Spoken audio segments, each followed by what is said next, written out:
Hi viewers, welcome to ఆ channel. ఈరోజు నేను క్యారమిల్ పాప్కార్న్ చేయబోతున్నానండి.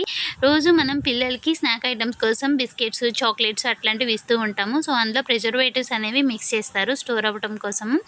సో మనం న్యాచురల్గా ఇంట్లో కనుక ఇలాంటివి 5 మినిట్స్లో అయిపోయి ట్రై చేసినట్లయితే కనుక పిల్లలు చాలా ఇష్టంగా తింటారండి. సో ప్రాసెస్లోకి వెళ్దామా. దీనికోసం ముందుగా నేను కార్న్ తీసుకున్నానండి. ఇది నేను డీమార్ట్లో పర్చేస్ చేశాను. మోడర్న్లో కూడా దొరుకుతుంది. 200 గ్రామ్స్ 35 రూపీస్ అనమాట. సో షుగర్ కూడా తీసుకున్నాను. 50 గ్రామ్స్కి 50 గ్రామ్స్ షుగర్ తీసుకున్నాను. స్వీట్నెస్ కావాలంటే కొంచెం షుగర్ పెంచుకోవచ్చు.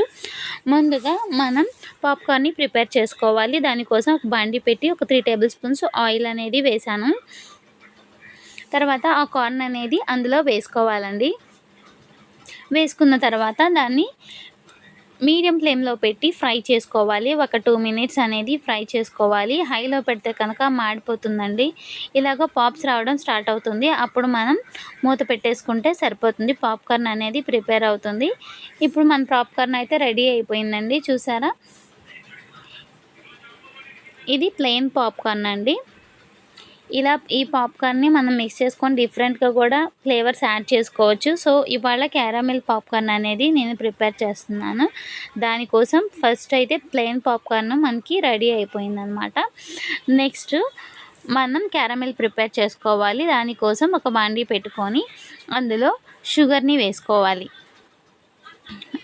షుగర్ వేసుకున్న తర్వాత దాన్ని మీడియం ఫ్లేమ్లో పెట్టుకొని ఇట్లా మిక్స్ చేసుకోవాలండి. మిక్స్ చేసుకుంటే అది క్యారమిల్గా మెల్ట్ అవుతుంది స్లోగా. ఒక 2 మినిట్స్ అయితే టైం పడుతుందండి క్యారమిల్ అవ్వటానికి. సో ఇది మొత్తం ప్రాసెస్ అయితే కనుక మనకి 5 to 10 మినిట్స్లో అయిపోతుంది.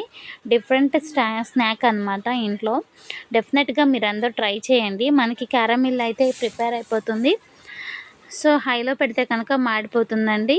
ఇప్పుడు క్యారమిల్ రెడీ అయిపోయింది కాబట్టి పాప్కార్న్ని మనం అందులో వేసేసుకొని మొత్తం మంచిగా క్యారమిల్ పాప్కార్న్కి అప్లై అయ్యేలాగా మిక్స్ చేసుకోవాలండి.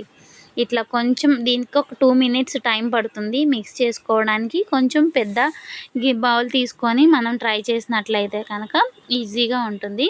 సో నేనైతే కనుక మిక్స్ చేసేసాను. క్యారమిల్ పాప్కార్న్ అయితే రెడీ అయిపోయింది. పిల్లలైతే చాలా చాలా ఇష్టంగా తింటారండి ఈ క్యారమిల్ పాప్కార్న్ని. చూసారు కదా, ఎంతో క్రంచీగా క్రిస్పీగా ఉంటుంది. కొంచెం రూమ్ టెంపరేచర్కి రానివ్వాలి. మిక్స్ చేసిన తర్వాత ఆల్మోస్ట్ రెడీ అయిపోయిందండి. ఎంతో టేస్టీ అయిన క్యారమిల్ పాప్కార్న్ అయితే రెడీ అయిపోయిందండి. సో మీ పిల్లల కోసం ఇది మీరు డెఫినెట్గా ట్రై చేయండి. ఎలా వచ్చిందో కామెంట్ సెక్షన్లో పెట్టండి. ఈ వీడియో కనుక మీకు నచ్చినట్లయితే ప్లీజ్ లైక్ చేయండి, షేర్ చేయండి, సబ్స్క్రైబ్ చేయండి. థ్యాంక్